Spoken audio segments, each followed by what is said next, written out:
Harper Jio drama آفت بن چکا ہے بہت ہی انٹرسٹنگ۔ اس کے نیکسٹ ویڈیو میں ہمیں دکھایا جائے گا کہ وہاد جو ہوگا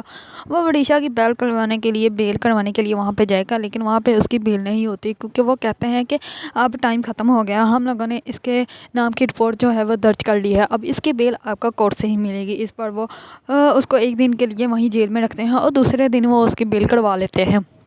لیکن وڈیشا کو یہ سب کچھ برداشت کرنے میں بہت ہی زیادہ مشکل ہوتا ہے اور بہت ہی زیادہ غصہ آتا ہے۔ وہ اپنی ماں پہ سارا کچھ الزام لگاتی ہے اور وہ پولیس اسٹیشن میں ہی اپنی ماں سے بات نہیں کرتی، وہ کہتی ہے کہ آپ نے ہی سب کچھ کیا ہے، آپ کی وجہ سے یہ سب کچھ ہوا ہے، اگر آپ ٹائم پہ آ جاتی ہیں، ٹائم پہ میرے باپ کو بتا دیتی ہیں، مجھے اسی کے گھر میں رہنے دیتی میرے باپ محمود کے گھر میں، تو آج میرے ساتھ یہ سب کچھ نہ ہوتا، یہ سب کچھ آپ کی وجہ سے ہی ہوا ہے۔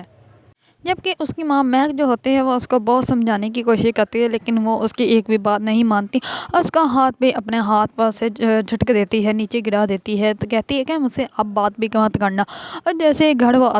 آتی ہے تو اس کی ماں مہک جو کہتی ہے کہ یہ سب کچھ میری بیٹی پہ الزام لگایا جا رہا ہے، یہ میری بیٹی کو ذلیل کرنے کی پلاننگ ہے آپ سب کی، اور وہ آج کی تو خاص طور پہ۔ اس پر وڈیشا جو ہوتی ہے وہ خود ہی سارا کچھ سچ بول دیتی ہے، وہ کہتی ہے کہ آپ لوگوں کو پتہ ہے یہ سب کچھ کس نے کیا ہے، یہ میری ماں مہک نے کیا ہے، اور یہ سب کچھ کرنے کے لیے بھی میری ماں مہک نے ہی کہا تھا۔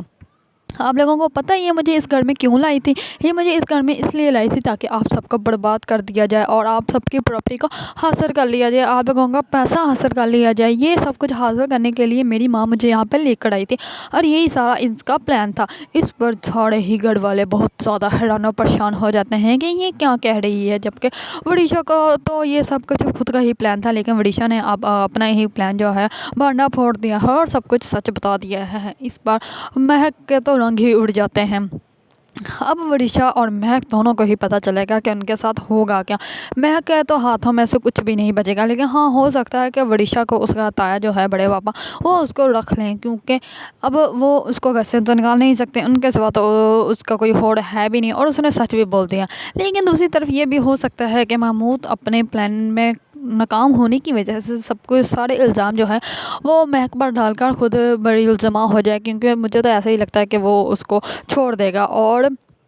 وڈیشا نے جو سچ بولا ہے یہ تو حیران ہی کر دیا ہے وڈیشا نے، کسی کو بھی یقین نہیں ہو رہا کہ وڈیشا اپنے بارے میں خود ہی سارا کچھ سچ بول سکتے ہیں، لیکن ہاں انسان غصے میں کچھ بھی بول سکتا ہے۔ اگر آپ لوگوں کو ڈرامہ آفت پسند ہے اور اس کے بارے میں نیو اپڈیٹ جاننا چاہتے ہیں تو میرے چینل کو لائک کمنٹ اینڈ سبسکرائب کرنا مت بھولیے گا۔